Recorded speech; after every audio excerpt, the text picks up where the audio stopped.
this promises to be a great, interesting discussion around a topic that is very forefront in everyone's minds today, tariffs and duties. I'm Emily Lavasser. I am the newish president of ASCM Twin Cities chapter. I'm also co-founder and managing director of White Post Advisors. We're a small supply chain consultancy out of the Twin Cities. And I am honored to be here today with Shannon Bryant, who is founder, president, CEO, all the things of Trade IQ. Shannon had a great deep career in corporate trade compliance and then left the corporate world to start her own trade compliance company working with other smaller companies. So that's about all I'm qualified to talk about for Shannon. I'm going to kick it over to you to do the rest of your introduction for yourself and your experience mitigating millions in duty costs and explain why you founded Trade IQ. Thanks so much, Emily. And Emily, John, thank you so much for having me here today.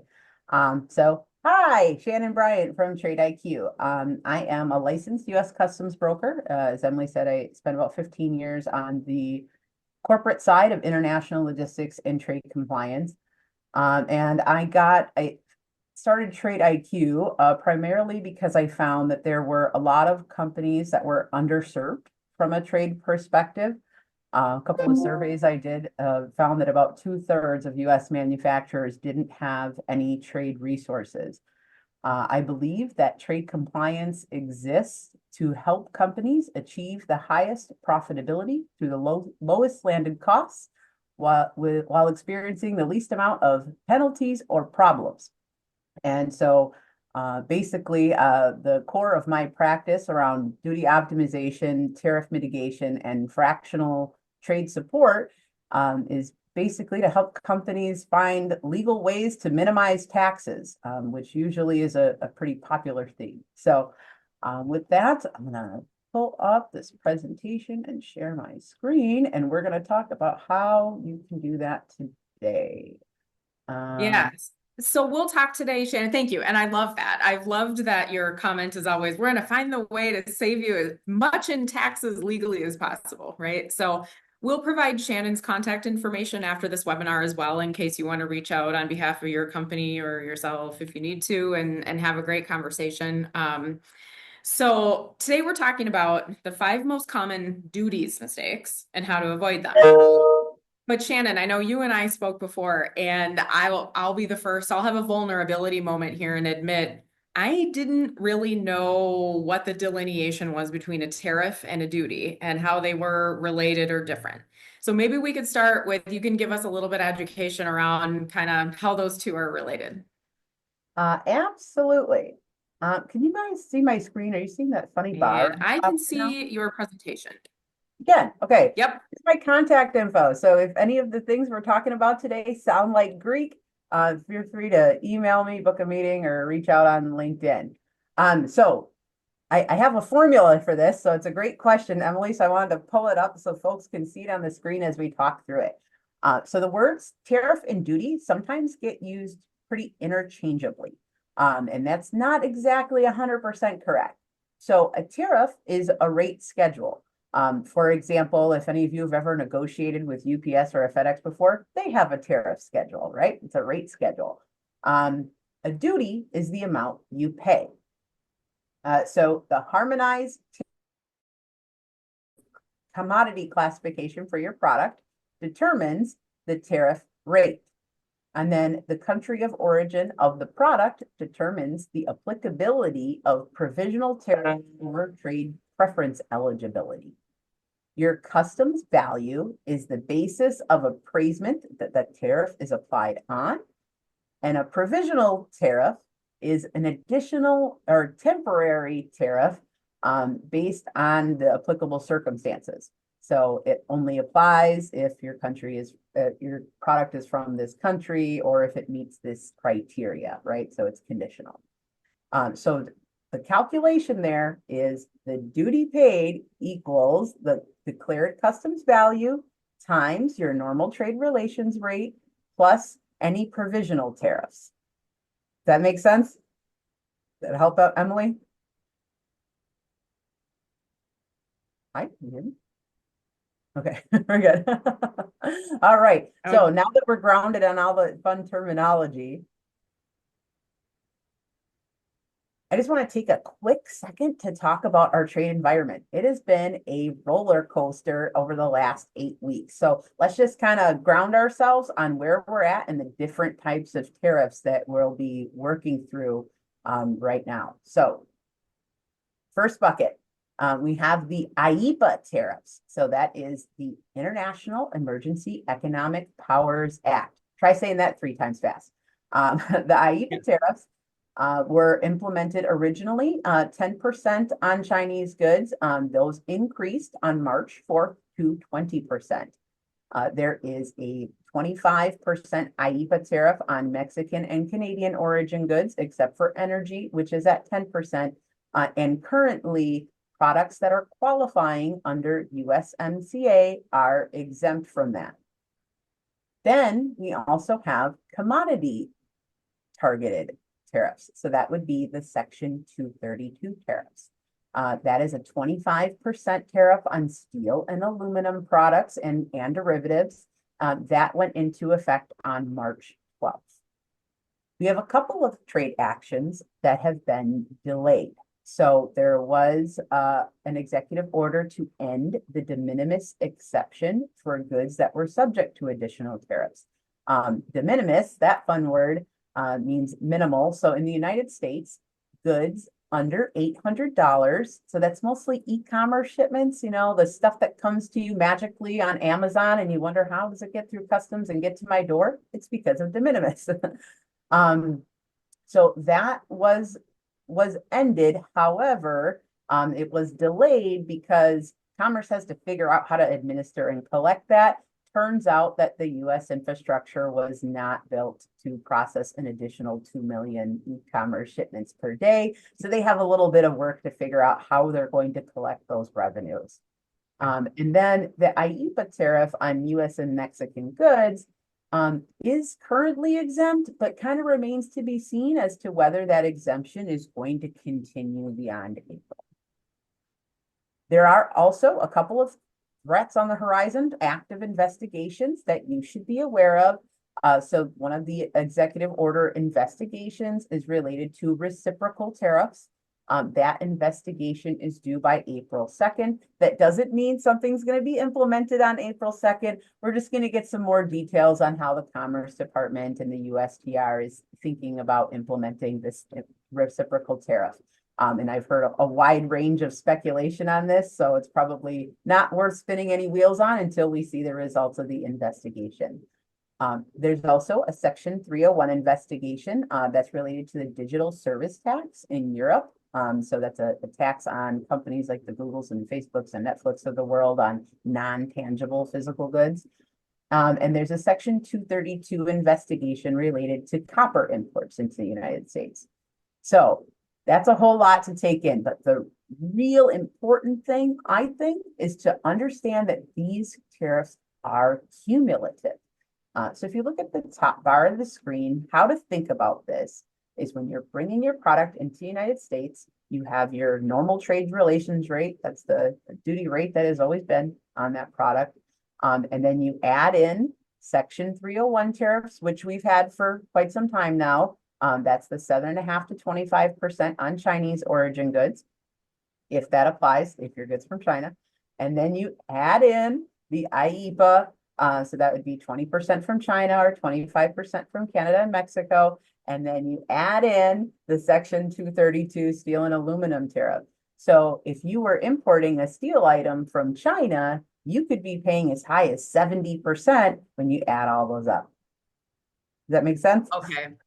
It makes sense to me. I hope it makes sense to the rest of the group. I think kind of the key message that I'm taking. So what I heard from you is a lot of these tariffs, particularly the IEEPA one, for example, they are desired, but the infrastructure, like the technological, how do you track it? How do you enforce it? Infrastructure doesn't exist. So it's an interesting point. I just think we're going to be in a little bit of like a moving target range for a while with this administration, right? Right. No, that's actually a great point. So a lot of the actions that heard about on the news, and then you see that, oh, this is implemented. Now we're taking it back. Now we're delaying it. Some of that whiplash is really because of the mechanics, right? Like you can have an executive order and you can have a requirement, but you have to be able to administer it, right? And all of trade now is very electronic. Everything is done in the customs ABI system. So in order to be able to mechanize that, they have to make tweaks to the customs ABI system and figure out how they're going to do that. So some of that whiplash that companies are seeing are really about figuring out the how. Yeah. Okay. So we might be losing me. I think my internet connectivity is not great. So if I pause, just keep going. You're doing awesome, Shannon. Also, I do see a question in the chat from Steve Rosen. Let's pause on this and we will leave time at the end and come back for the questions. All right, good. Okay. So let's get into our five common tariff mistakes. So the number one thing that I think is so important is, and I see this a lot, is not managing duties like a spend category, right? Um, your duty is a category of expense. It hits your P&L, right? But very often, when I meet a lot of new clients and I say, what's your annual duty spend? They're like, I don't know, right? So if you don't know, that's okay. But you know how you can find out? Set up your ACE account. I cannot stress this enough. So ACE is the automated commercial environment. It's where all of your transactions, any representation that you've made to customs for import or export is in your ACE account. And you have one, whether you want it or not. You just have to set it up and request access to it. Your data is in there. Anything associated with your EIN or employer identification number, tax ID, is in ACE, and it goes back like 20 years. This is a treasure trove of trade data. It's absolutely free. You just fill out a form, submit it, and within a couple of days, you have access to all kinds of out-of-the-box reporting, and you can customize to really slice and dice your historical spend. So if you haven't done that already and you import or export, make that a priority, put it on your calendar. Your future self will thank you. One of the other things to understand is the difference between controlled and uncontrolled duty expense. So your controlled duty expense would be the things that you would find in ACE. That's where you, as an importer under your EIN, has paid that duty to customs and you were responsible for it. Your uncontrolled duty expense would be the things that are embedded in your piece price because your supplier is the importer of record. And so that's just coming through to you in piece price. Very often I'll talk to companies and say, oh, we don't have to worry about duties. The supplier does that. I'm like, yeah, but in this environment, are they going to eat all that 70% potentially of increased costs? No, they're going to come back and come to you for a price increase. So my pro tip here, learn from my previous mistakes. I learned this in the first administration, and I highly recommend do yourself a favor. If you have tariff increase letters coming from your suppliers, keep a register of all tariff-related price increases and establish a verification and approval process. The reason to do this, and I highly recommend save it by supplier name, country of origin, commodity code, and the percent, the amount of the price increase they're recommending or asking for, because we are going to be in a tumultuous period for a while. We've only been 8 weeks in. We're not done. There's going to be more stuff. So as some of these trade policy actions get layered on or come off, all of that you don't normally have a lot of visibility to, if you have that register, you can quickly say, okay, they're ratcheting up China again. Where's all the suppliers that gave us a tariff-related or a China tariff-related price increase? Okay, well, now they're going to probably all these are going to come back again, right? So that will really help you pivot back and forth in this tumultuous regulatory period we find ourselves in. The other thing that I'd recommend is putting together a strategy map based on what you import, where you're importing from, what the tariff number is, the terms you're buying on, what your annual spend is, what your current duty is, and why are you importing this product? Is it hard? Is it hard to move? Is it particularly vulnerable? Like painting that full picture of your import profile. Because the strategies that levers that you might use will look different based on what you're importing it for, right? So if you're importing something for manufacture and you are subsequently exporting that to Europe, your strategies might look different than if it's staying in country and it's a distribution item for domestic distribution, right? So because there's a lot of different strategy levers you can pull and you want to do the easiest one. So putting together that whole map and seeing the whole picture kind of can reduce your administrative burden while trying to mitigate your tariff impact. I think that's such a great point, and I hope you guys can still hear me, but I was with a company yesterday who did a really impressive job with just that. They had all of the tariff and duties and category and different origin location, and they basically went through and said, okay, when all this came out 6 months ago, we had $17 million in duties exposure. And now all the things we've done and the changes that have come through, now we're down to 4. And we anticipate actually really only having about 1.6 million in duties exposure here. So they managed it like a category really impressively. I think that's a great point. So I love this next one, which we've talked about, obviously. And so tell us a little bit more about classification.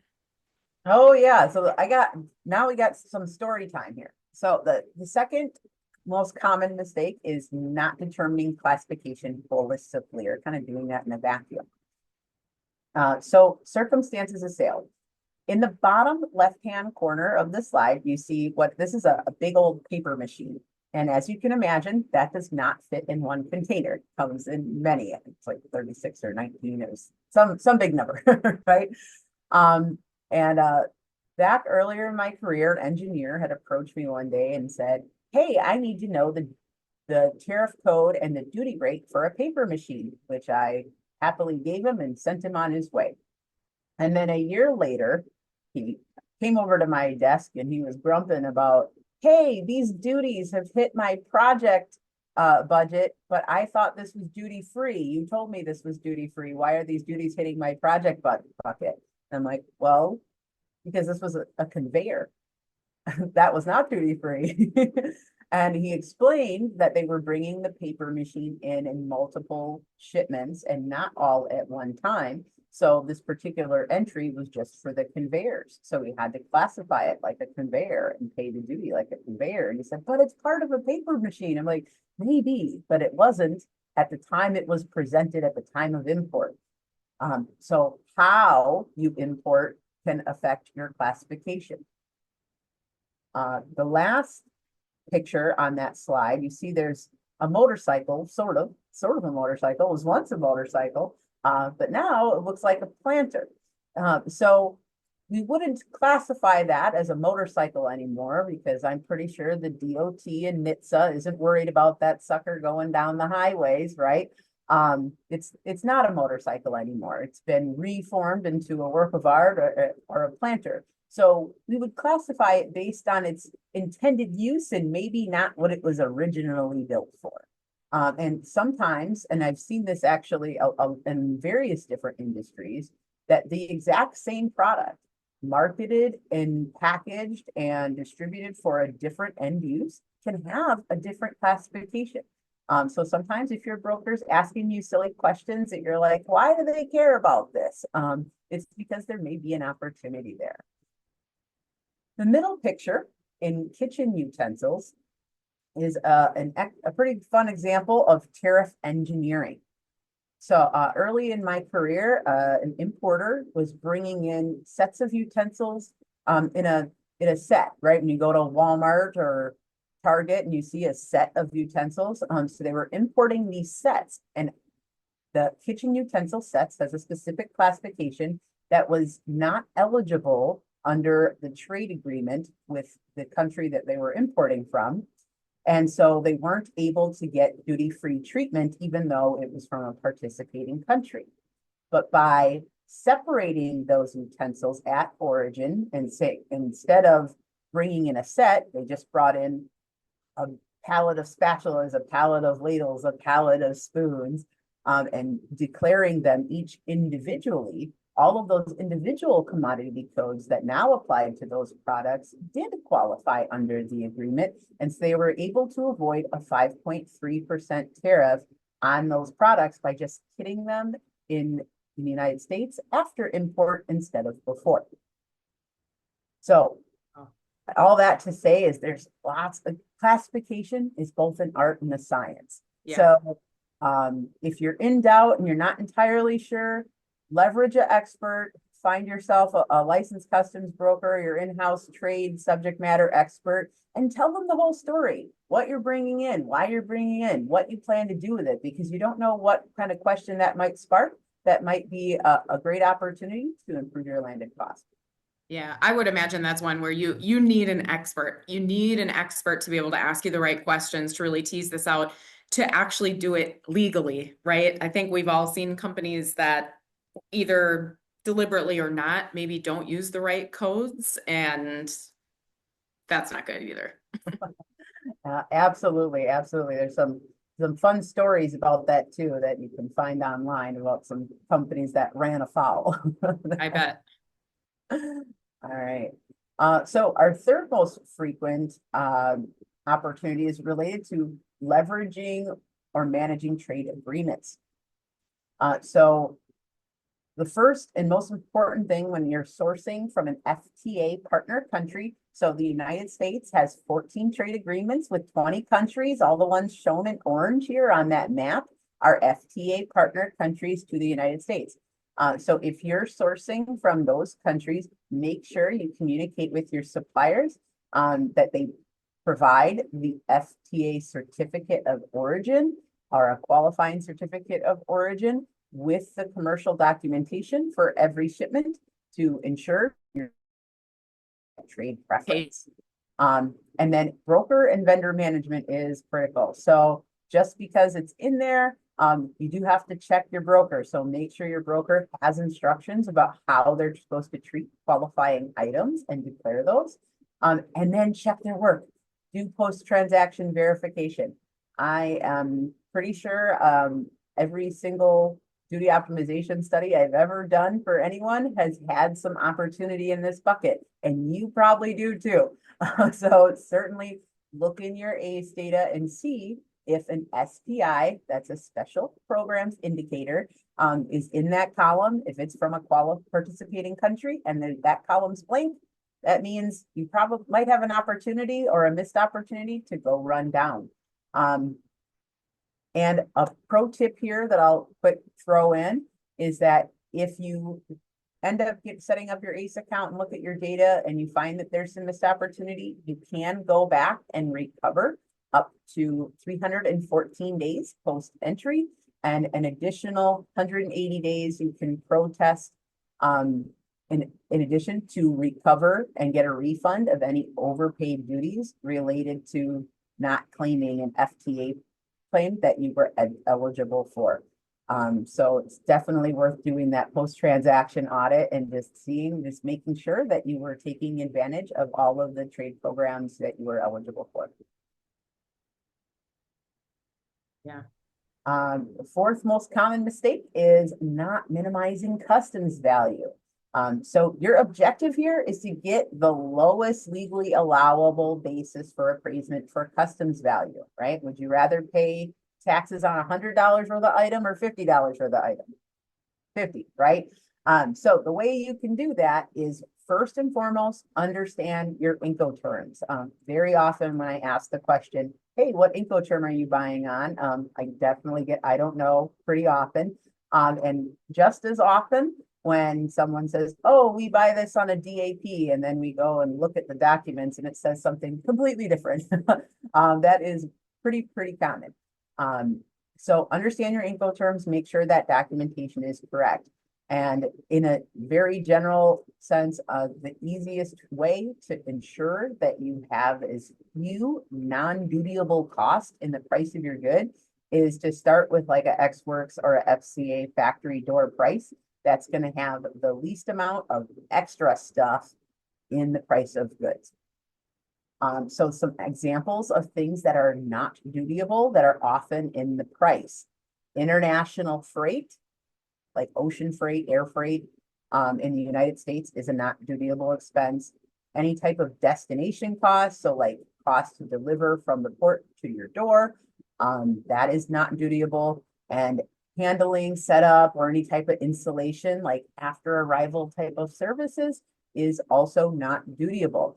The rub here, though, is that if it's included in the price, in order to deduct it out, you have to prove it. It's just like paying your income taxes, right? You want to claim the deduction, you got to bring the receipt. Same thing with customs declarations, because it is a tax declaration, is that if you want to deduct international freight, destination costs, handling, setup, and all those kind of things, you have to prove it with an actual rated freight bill or an actual bill or something that proves what you're deducting, which administratively gets really hairy really fast. So your best bet is to just not have it in there in the first place.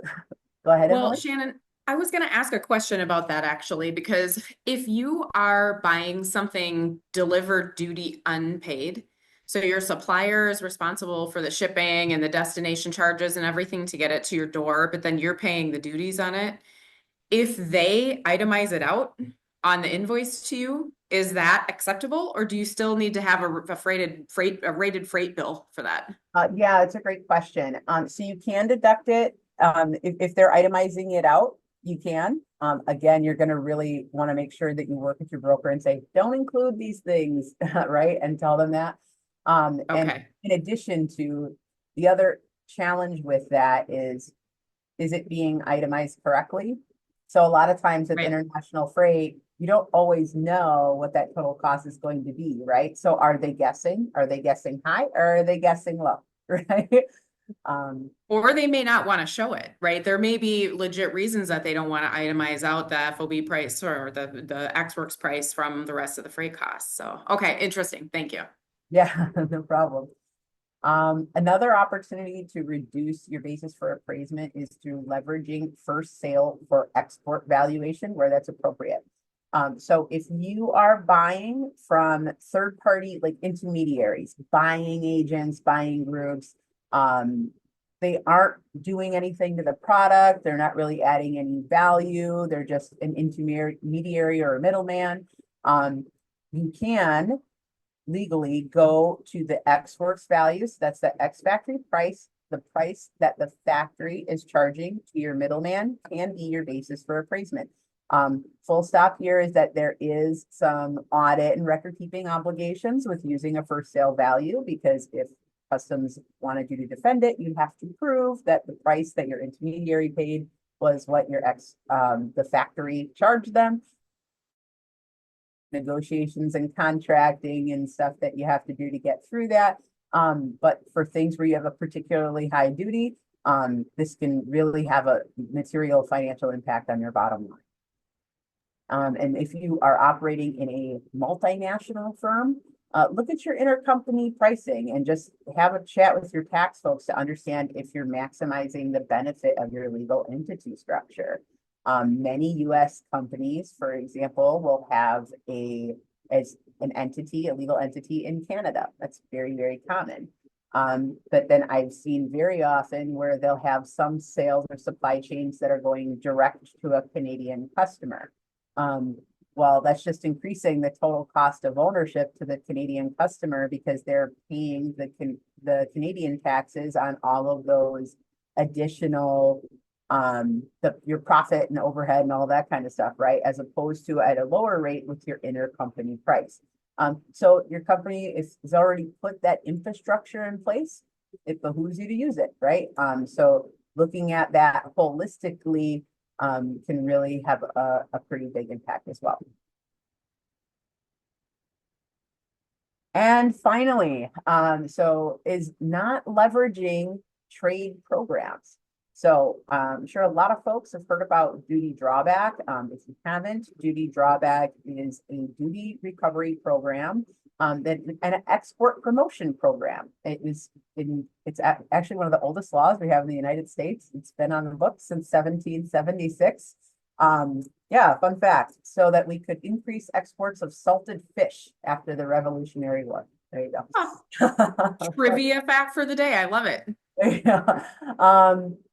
But if you're an exporter as well as an importer, if you haven't taken a look at duty drawback, take a fresh look at that. I know a lot of folks were kind of opposed because it used to be a lot harder to administer, and it's still not easy, but it's gotten a lot easier under the modernization rules and the TIA Act. So take a fresh look at that and see, if that's worth the juice to stand up that program, because companies do get back millions of dollars, and you can go back 5 years. So definitely take a look at that. Wow. Yeah. Okay. Can you just give like a super quick overview of what drawback is, duty drawback? Yeah, basically is when you import a product, and then if you export that same product or under unused substitution, a product of the same classification, so it could be something else, you can claim drawback on that imported product after you've subsequently exported. Similarly, if you manufacture goods and say you bring in all kinds of components to build your widget, when you export your widget, you can get back the duty on all of the dutiable components on that assembly. Awesome. Thank you. Yeah, sorry. I should have started with that, huh? All right. The other thing to look at would be foreign trade zones. So if your exports are primarily to Canada or Mexico, or if you're a manufacturer with significant imported inputs and some materially significant export volumes, FTZ might make more sense for you than drawback. In a foreign trade zone, you bring goods into your FTZ subzone, your site facility, and you don't pay any duty on it when it goes in. You only pay the duty on it when it goes into commerce in the United States. So if you sell it domestically, and if you export it, you never pay it. Just leaves and it didn't go in, and you don't pay any taxes on it. So depending on your supply chain situation and structure, the FTZ might make more sense. I always say, well, if you have heavy volume to Canada and Mexico, because drawback, it's a lot more complicated for exports to Canada and Mexico, due to some language in the USMCA trade agreement. We have to do a different type of drawback, and it's kind of a heavy lift. So I'd say if you're looking at drawback, but 90% or 80% of your value of export is Canada and Mexico, I'd say, okay, well, let's take a look at FTZ too to see if that makes more sense. And then lastly, under trade programs, that de minimis, if you have a significant e-commerce volume, then I would say it might be worth looking at doing some supplier direct to take advantage of the de minimis exemptions by going direct from the supplier and then having no duty at all on those products to your e-commerce customers. Yeah. Awesome. I have one question, and actually John asked this in a prep session, right? But I think probably other people have the same thing. Foreign trade zone, free trade zone. Same thing, different? Yeah, so the little difference in terminology. Outside of the US, they use the term free trade zone, and it's typically in a designated physical area. So whereas in the United States, we have foreign trade zone, which more or less does the same thing and accomplishes the same goal, but really you can have that anywhere in the United States. You designate the four walls of a building as within the foreign trade zone as assigned by the grantee for that area. But it is more or less function, it has the same kind of goals and objectives. Okay. Thank you for clarifying that. Maybe one thing that just came up for me, and then we can get is a bonded warehouse. I've heard people use the term bonded warehouse. Does that mean it's a foreign trade zone, or it functions the same as these foreign trade zone in the US? So there are some similarities, but there are some differences. And yeah, so with you won't be able to do like manufacturing, like you can't do that in a bonded warehouse because you wouldn't be able to get production authority. So there's a lot more limitations. But I will say outside of the United States, bonded warehouse maybe has different opportunities. So, for example, in Europe, this is frequently used just to be able to defer duties until the time when goods leave the warehouse. So it's commonly used in that way in Europe. Okay, awesome. Thank you so much. This is terribly interesting. I'm going to go to Steve's question. He has two questions, actually, and this is going to go back to, I think, kind of the current tariff situation. So his first one, for the steel and aluminum, is that tariff on the total commercial invoice value or just the portion of the product that has the steel and or aluminum? Oh, that's a good one. So I've actually done a couple of these analysis in the last week. And the answer is it depends, right? The ultimate consulting answer. So what you need to do is find out what the associated number is for your product. So the CSMS message, it's Customs Cargo Messaging Service, put out some publications, and I can certainly send this to you afterward. I actually, if you find me on LinkedIn, I had a buddy convert this to Excel to make it a little easier.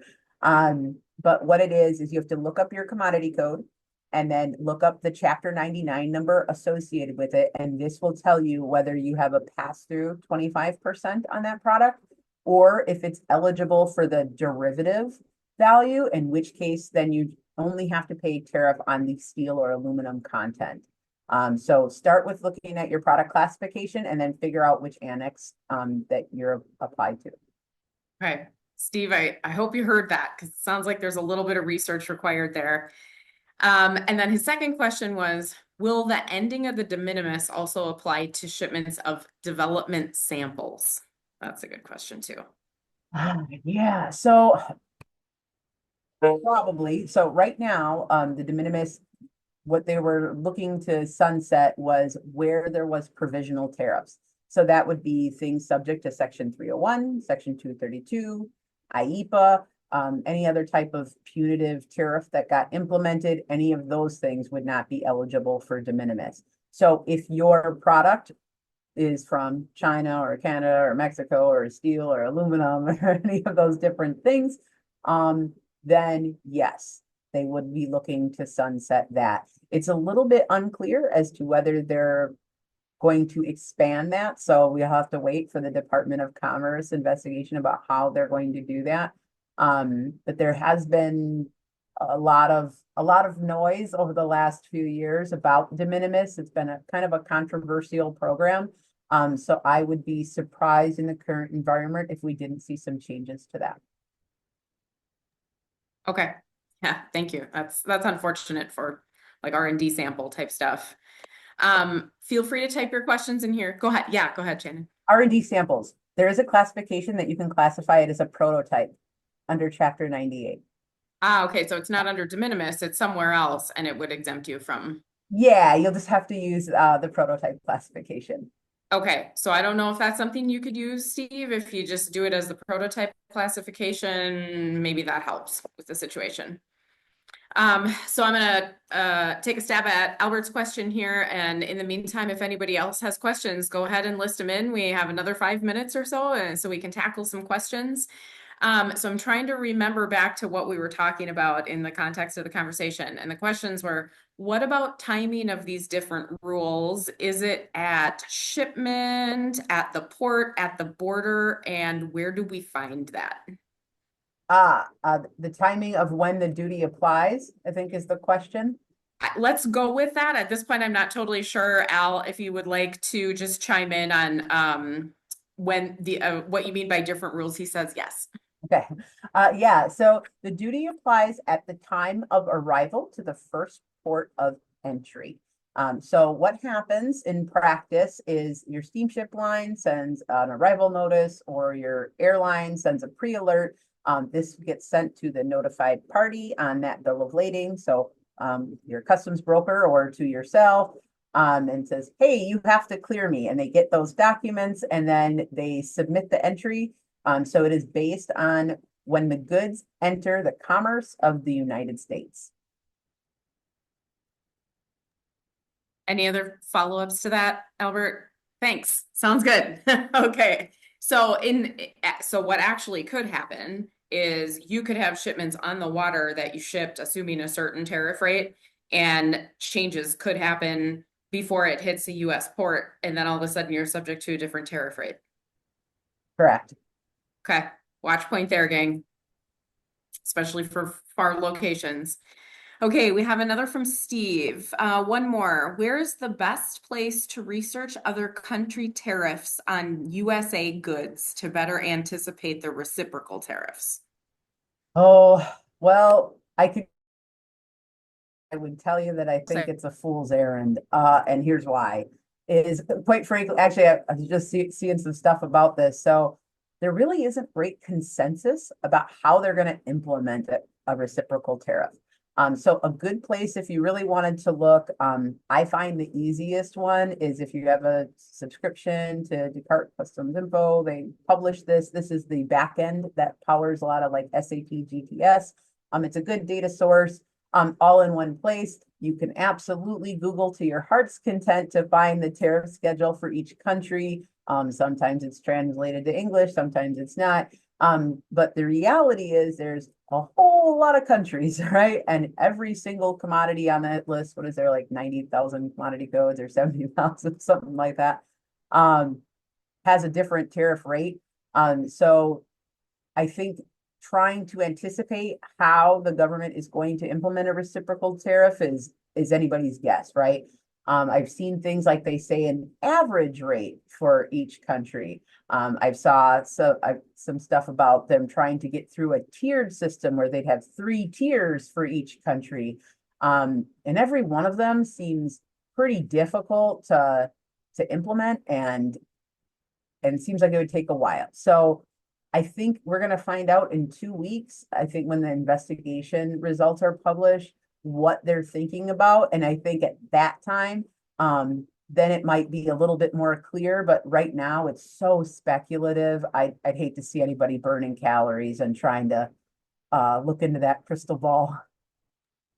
I appreciate your candor on that, and I tend to agree with that. I think there's just going to be so much change. It's going to be hard to know.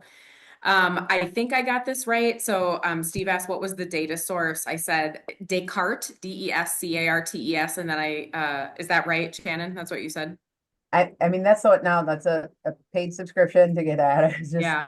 yeah, it's so free, but that's the one I use personally just because it's the Okay. easiest and it's all in one place. I don't know if that's inappropriate to say, but I guess I'm giving them free shout outs on here. Yeah. But it's just you have it right, all in one place and you can just select the country and the origin and it gives you all the things. And I've never found anything easier in all my 15 years. If you find something better, please let me know. Okay. Okay, great. I just wanted to make sure I put the right thing in there because I did. I Google searched it, found a link. I hope I linked you to the right thing. So just caveat, not 100%. Okay, I think we got one more question here. Guillaume Carme Sancora asks, will we see delays in clearing products due to the increase in punitive tariffs? Well, we definitely already have seen some delays just because they haven't been getting customs releases at first. So some of these last minute changes, for example, the Section 232, there was changes to that at 9:24 p.m. Eastern, and it went into effect at 12:01. So, I mean, 2.5 hours, right at the 11th hour, they're like, oh, and all these extra codes are now derivatives, right? Well, that had to get programmed into the ABI system and it had to get programmed into every broker that's transmitting to that, right? Not a lot of time to troubleshoot and make sure all the stuff works, right? So we have seen delays from just the like technical back end stuff. So we certainly have seen some of that. I know we saw some on the northern border. Same issue where things were able to get across, but the clearance wasn't getting accepted by CBSA because they had to put in these last minute changes, right? So there has been some of that from a technical perspective, and I would expect as we continue to see things push through very quickly that you may have some of that disruption resulting in frustrated cargo and a lack of operational silence. Yeah, I think that's a great point. I hadn't really considered the fact that when you don't leave a lot of time for that kind of stuff, then there are a lot of bugs that don't get worked out of the system beforehand. So, Okay, well, thank you so much, Shannon, on behalf of the group here, and everybody else who's going to learn and get some good information and value from this. Really appreciate you spending the time with us here today. We will send the deck, and Shannon's information is in there. Please connect on LinkedIn, follow her on LinkedIn, reach out with whatever questions you might have and see if you can make friends. And as as always, I hope you all have a great rest of your week. We appreciate your time, and we'll see you at the next event.